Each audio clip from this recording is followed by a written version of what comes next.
What is going on, my beautiful people? Today I'm going to make a video about fish knots and what fish knots I use when I'm out in my yak out on the water trying to catch some fish. I had an encounter the other day where somebody really didn't know the best way to tie a knot, and so they asked me for some help at the boat ramp. They're like, hey, I'm just getting into this. I've been trying to do basically 2 overhand knots, and I end up snapping off.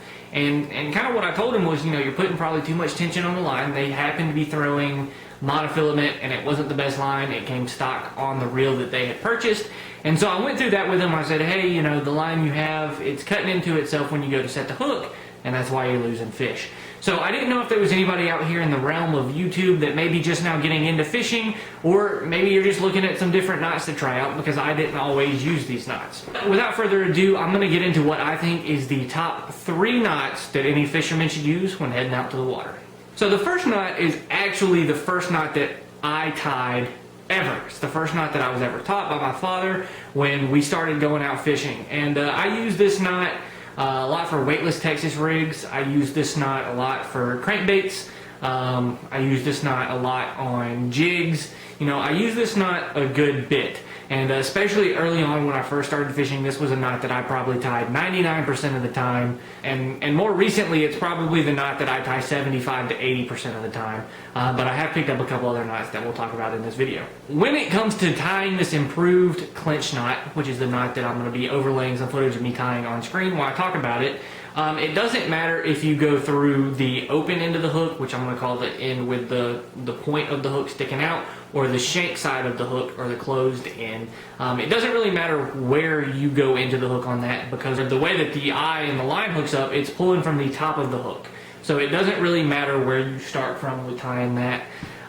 What you want to do and kind of the steps to go through that are you just want to thread the line through the hook itself.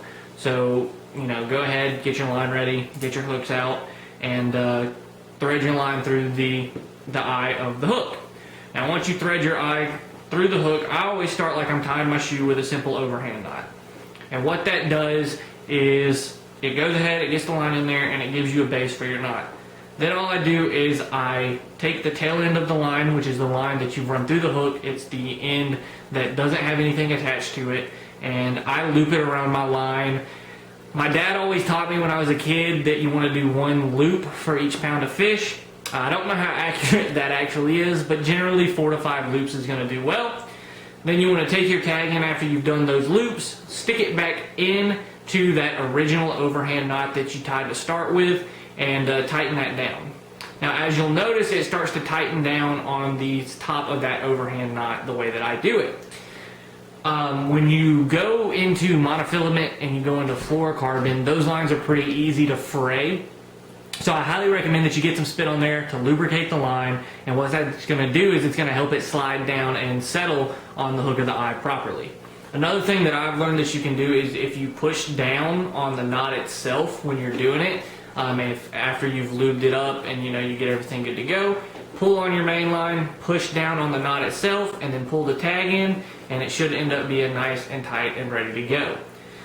The only problem that I have had with this knot is it has 1 piece of line holding everything essentially. So yes, you're bracing the line with those wraps, but if you go into heavy cover or something like this, this is when I really don't recommend this, because you only have 1 piece of line that's covering that hook. So all you got to do is have that line snap and or get that piece right there damaged, and you're going to lose that fish more than likely.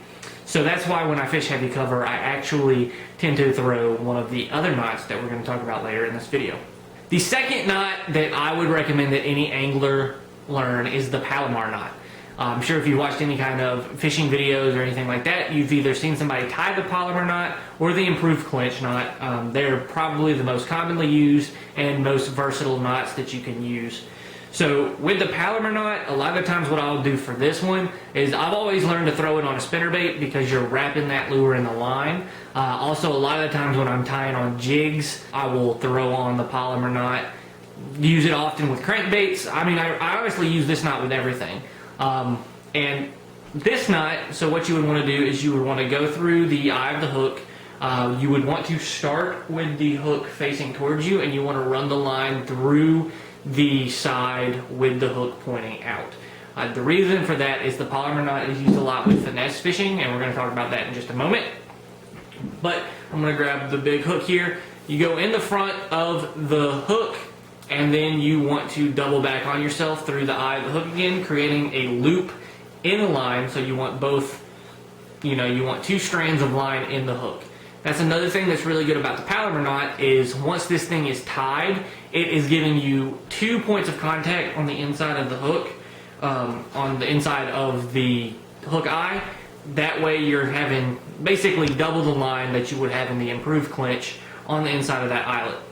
So once you have your 2 pieces of line in the hook, that's when you want to go ahead and do a overhand knot. And go ahead and you can kind of tighten that down, and you'll end up having a loop on one side and then your tail end and your main line on the other. Run your lure through that hook or through the loop that you created on the other side, and then that's when you want to put a little spit on there. Make sure you get the line nice and lubed up, especially if you're throwing this with fluorocarbon. Braids you really don't have to do this with, it just helps it tighten down a little bit better. Then you want to, once you run it through the loop, you can pull everything tight by pulling the tag end as well as the main line. And as you can see, on the inside of the hook eye, there are 2 pieces of string, meaning that, in my eyes, you got double the strength of the knot there. I think the Palomar knot's a little bit stronger than the improved clinch. That's why I tend to throw it on jigs and get it up in that cover. That's the knot that I'm going to throw a jig on. The reason that I don't necessarily like the Palomar knot is if you change your baits a lot, you often end up with a pretty lengthy tag end. And with that tag end, you have to cut that off. So you're ending up losing a lot more line. I don't really have that many issues with it because I tend to change my line out pretty frequently anyways.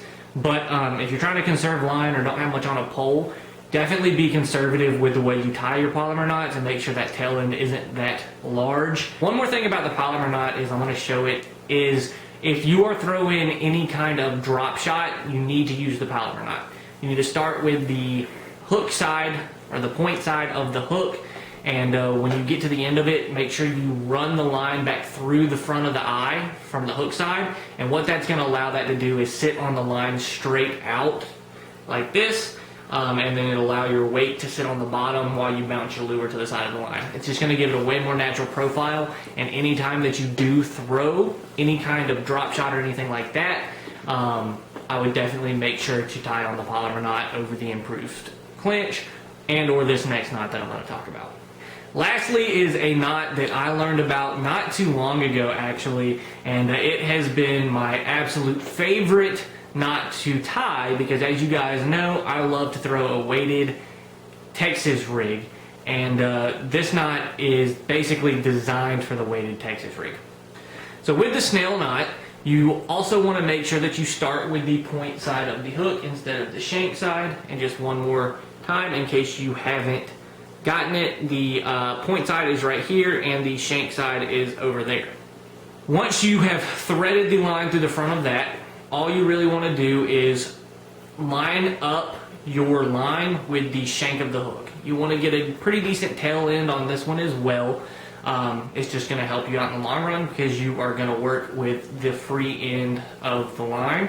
So make sure you have enough to kind of run down the shank. Hold the hook and the line between your index finger and your thumb and loop the line around your index finger. Once you do that, you are going to wrap the line up the shank of the hook towards the eyelet.